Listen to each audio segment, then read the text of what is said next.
बच्चों, आज मैं कक्षा 12 जीव विज्ञान अध्याय 1 जीवों में जनन में लैंगिक जनन सेक्सुअल रिप्रोडक्शन के बारे में अध्ययन करेंगे।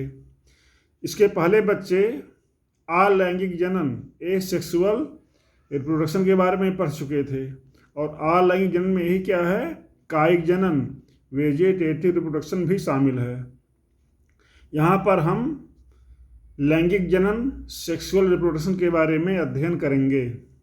इसकी परिभाषा ऐसे है: प्रजनन की वह विधि जिसमें नए जीव की उत्पत्ति हेतु दो विभिन्न प्रकार के युग्मक दो प्रकार के होते हैं। कौन?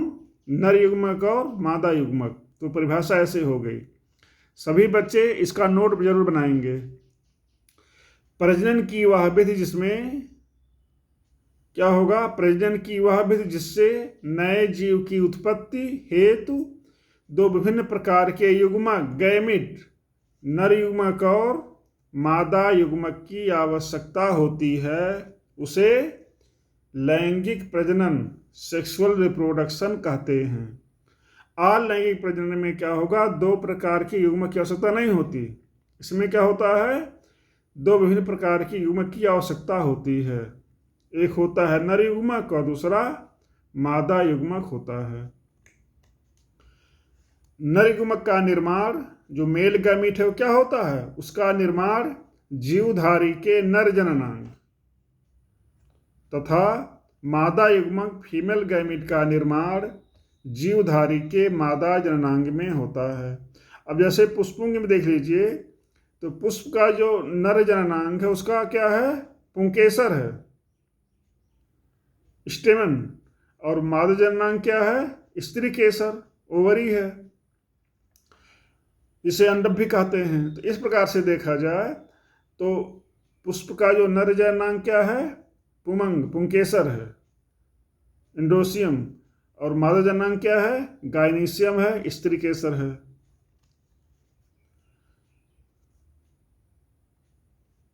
जंतुओं में नर जननांग के लिए नर जननांग पाया जाता है और मादा जननांग के लिए मादा जननांग होता है।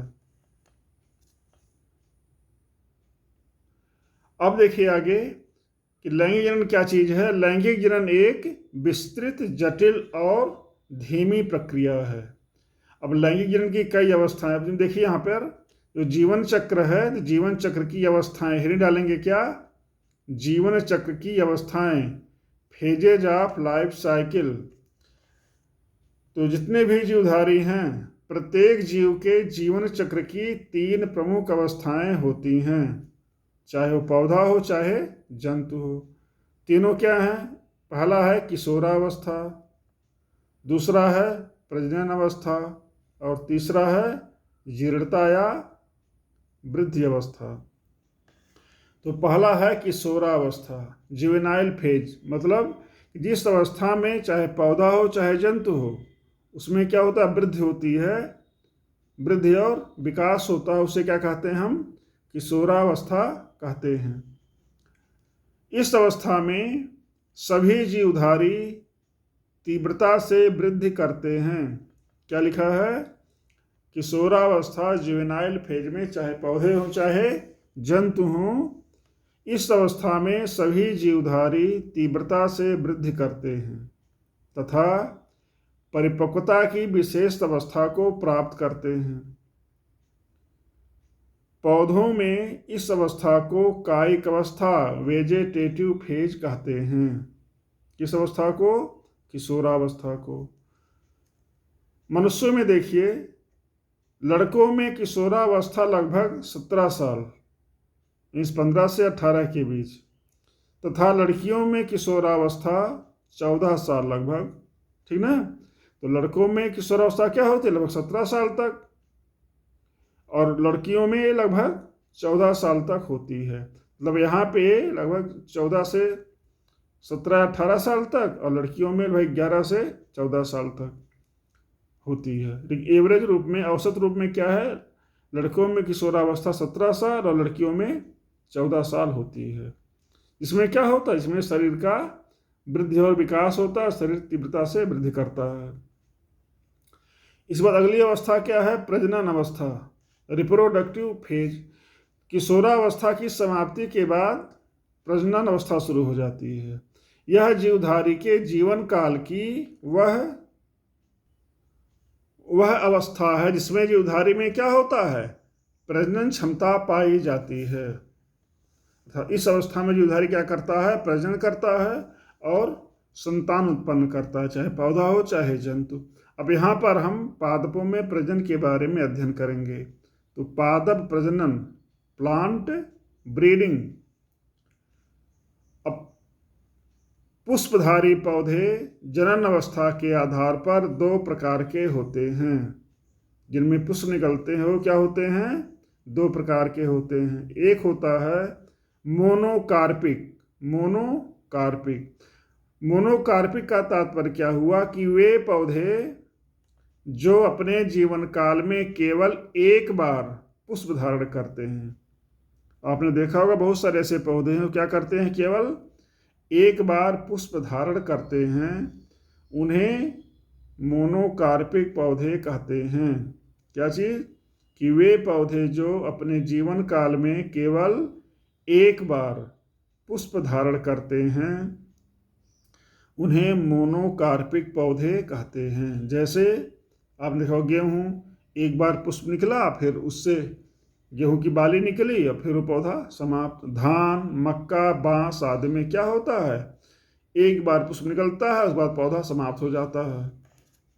बांस अपने पूरे जीवन काल, बांस के बारे में कहा गया है कि बांस अपने पूरे जीवन काल 50 से लगभग 100 वर्ष में केवल एक बार पुष्प उत्पन्न करता है और फिर समाप्त हो जाता है।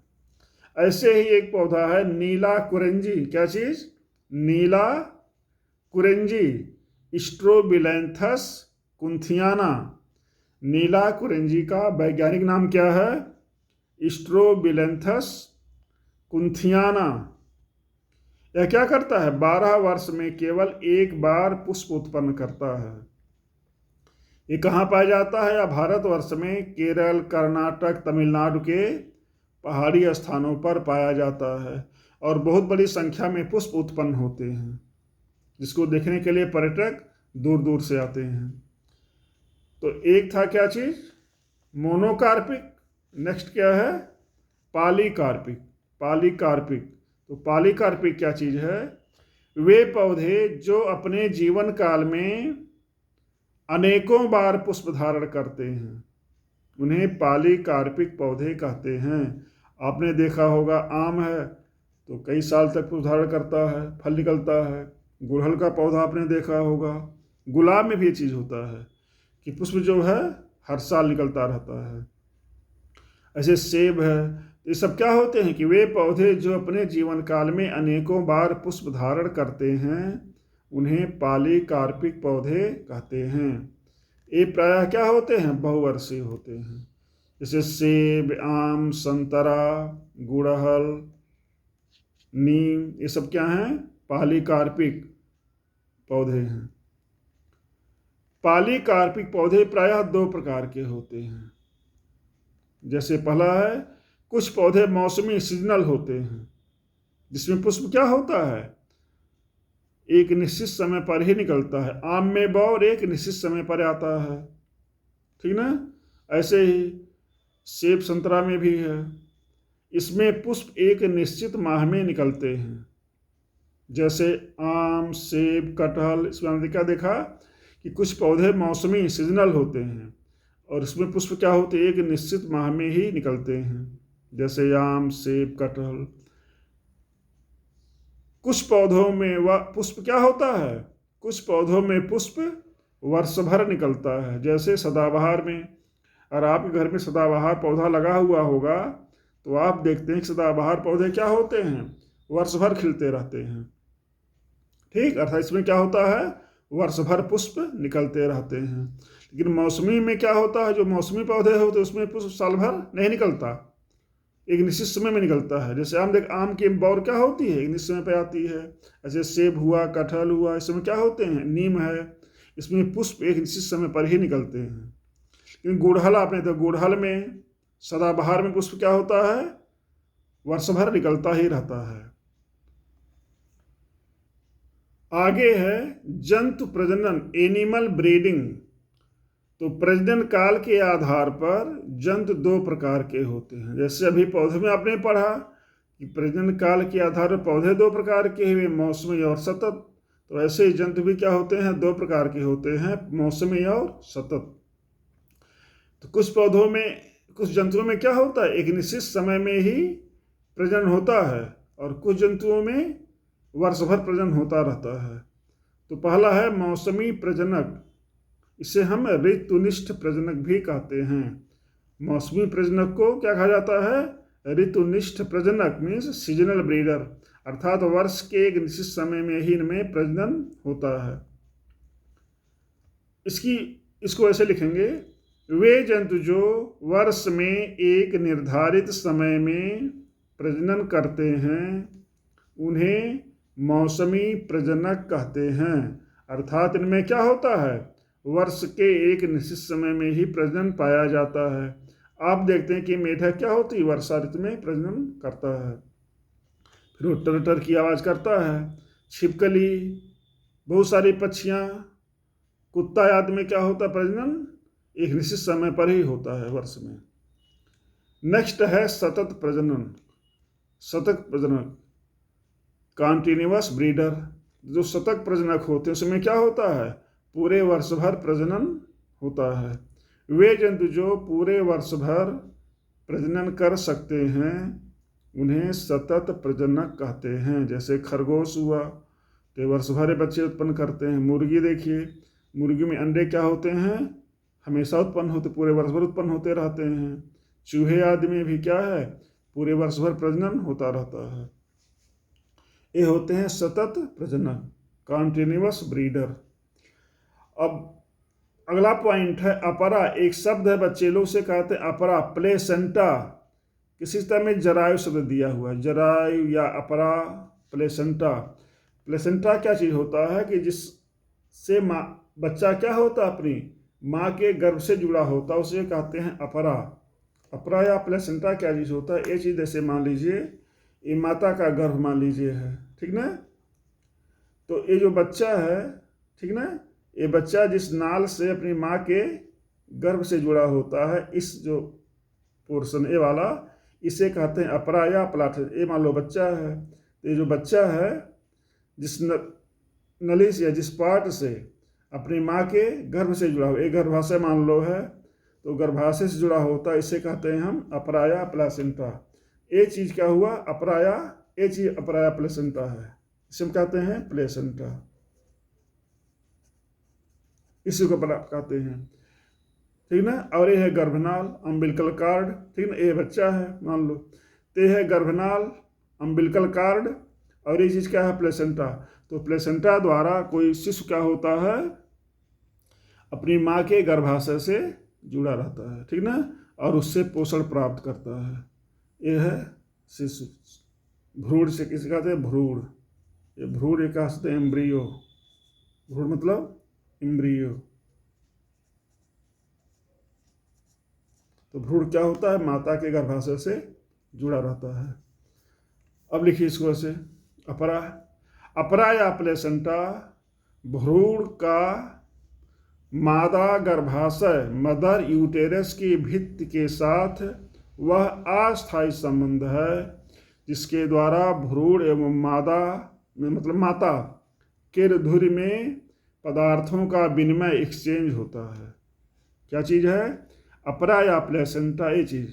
अपरा या प्लेसेंटा भ्रूण का मादा गर्भाशय, मदर यूटेरस की भित्ति के साथ, ये माता के गर्भाशय की भित्ति है, वह अस्थायी संबंध है जिसके द्वारा भ्रूण एवं मादा के रुधिर में पदार्थों का विनिमय एक्सचेंज होता है।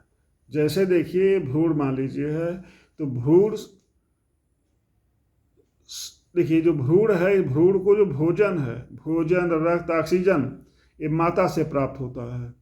तो यहाँ पर देखिए जो भ्रूण है इसको क्या होगा, ऑक्सीजन, रक्त, पोषक पदार्थ क्या होता है, माता से प्राप्त होगा। तो माता के गर्भाशय से प्लेसेंटा द्वारा जो अम्बिलिकल कार्ड नाभिनाल है उससे होकर के भ्रूण में जाता है।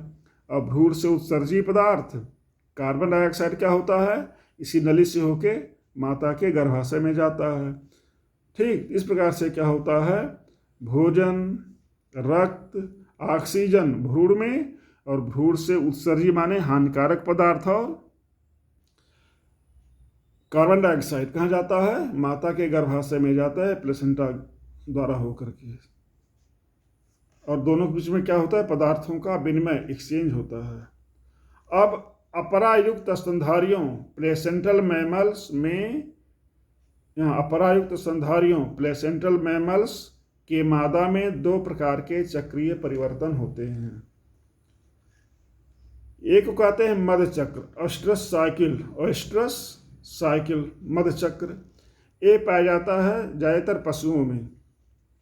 नॉन प्राइमेट, प्राइमेट माने जो बुद्धिमान स्तनधारी प्राणी हैं, इंटेलिजेंट मैमल, ठीक ना, उन्हें प्राइमेट्स कहा जाता है। तो नॉन प्राइमेट स्तनधारियों जैसे कुत्ता, बिल्ली, गाय, भैंस, बकरी, इन सब में नॉन प्राइमेट स्तनधारियों के मादाओं के अंडाशय, ओवरी, वाहिकाओं एवं हार्मोन्स में वर्ष में एक बार या अनेक बार चक्रीय परिवर्तन, साइक्लिक चेंज होते हैं, जिसे मध चक्र, ऑयस्ट्रस साइकिल कहते हैं। इस दौरान माता के रक्त में क्या होता है, मादा हार्मोन्स एस्ट्रोजन, एस्ट्रोजन क्या है, फीमेल हार्मोन्स है, की मात्रा बढ़ जाती है और उनमें प्रजनन की इच्छा उत्पन्न होती है। ये पाया जाता है पशुओं में। कौन चीज़, मध चक्र। ये वर्ष में उनमें एक बार या अनेक बार होता है। इसमें क्या होता है, रक्त में मादा हार्मोन्स एस्ट्रोजन की मात्रा बढ़ जाती है, उसमें प्रजनन की तीव्र इच्छा उत्पन्न होती है। यह चक्र गाय में 18 घंटे, तभी गाय में जब प्रजनन की इच्छा होती है तो चिल्लाने लगती हैं। यह चक्र गाय में 18 घंटे, कुत्ता बिल्ली में लगभग 1 सप्ताह होता है। दूसरा है रजो चक्र, मेंस्ट्रुअल साइकिल। क्या है रजो चक्र, मेंस्ट्रुअल साइकिल। ये प्राइमेट मैमल, प्राइमेट स्तनधारी में पाया जाता है। प्राइमेट्स में आता है कौन, बंदर, लंगूर और मनुष्य, सबसे में आते हैं, प्राइमेट वर्ग में आते हैं। तो स्तनधारी जो है, स्तनधारी वर्ग, उसमें बहुत से गण हैं, उसमें एक गण है प्राइमेट। तो यह प्राइमेट स्तनधारियों जैसे बंदर, लंगूर को एप्स कहा जाता है, एवं मनुष्य में पाया जाता है क्या चीज़, रजोचक्र, मेंस्ट्रुअल साइकिल। इसमें क्या होता है, अंडाशय, प्रजनन मार्ग एवं हार्मोन्स। अभी बच्चे पढ़े थे एस्ट्रोजन नाम का हार्मोन्स। एस्ट्रोजन हार्मोन्स में चक्रीय परिवर्तन होता है और लगभग प्रत्येक 28 दिन पर रक्त एवं गर्भाशय, यूटेरस का अंतःस्तर, आंतरिक भाग क्या होता है, बाहर निकलता है। तो लड़कियों में विशेष रूप से क्या होता है, प्रत्येक 28 दिन पर रक्त और साथ साथ क्या होता है, गर्भाशय, यूटेरस का आंतरिक स्तर बाहर निकलता रहता है। इसे कहा जाता है मासिक धर्म, मेंस्ट्रुअल साइकिल या मेंस्ट्रुएशन कहा जाता है। ऐसे में लड़कियों को चाहिए कि साफ सफाई पर विशेष ध्यान दें और इस समय का ध्यान रखें कि कब उनमें मेंस्ट्रुएशन होता है, मासिक धर्म होता है। तो उस समय 2 दिन आगे और 2 दिन पहले और 2 दिन बाद कम से कम साफ सफाई पर विशेष ध्यान दिया करें। आगे है तीसरा, अभी बता रहे थे जीवन चक्र की अवस्थाएं। तो बच्चे पहले पढ़ चुके हैं किशोरावस्था, दूसरा क्या प्रजनन अवस्था, और तीसरा क्या है जीर्णता या वृद्धावस्था, सेनेसेंस और ओल्ड एज। तो प्रत्येक जीवधारी, चाहे पौधा हो, चाहे जंतु हो, अथवा मनुष्य, जो भी हो, उसमें किशोरावस्था, प्रजनन अवस्था और जीर्णता अवस्था आती ही रहती है, क्योंकि ये जीवन का अभिन्न भाग है। इस अवस्था में शरीर की उपापचय क्रिया, मेटाबॉलिज्म, शरीर में जो भी जैविक क्रियाएं होती हैं उन्हें हम क्या कहते हैं, उपापचय कहते हैं। इस अवस्था में शरीर की उपापचय क्रिया, मेटाबॉलिज्म मंद हो जाती है, धीमी हो जाती है।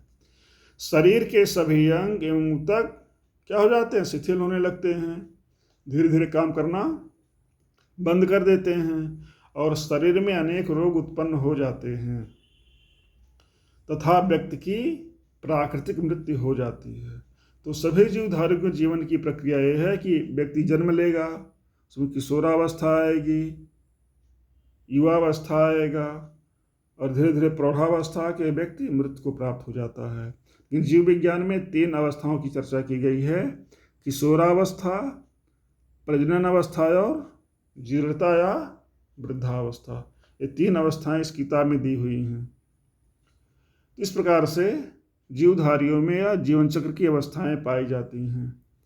अगला टॉपिक है लैंगिक जनन की घटनाएं। तो लैंगिक जनन की घटनाओं के बारे में हम अगले भाग में चर्चा करेंगे। Thank you.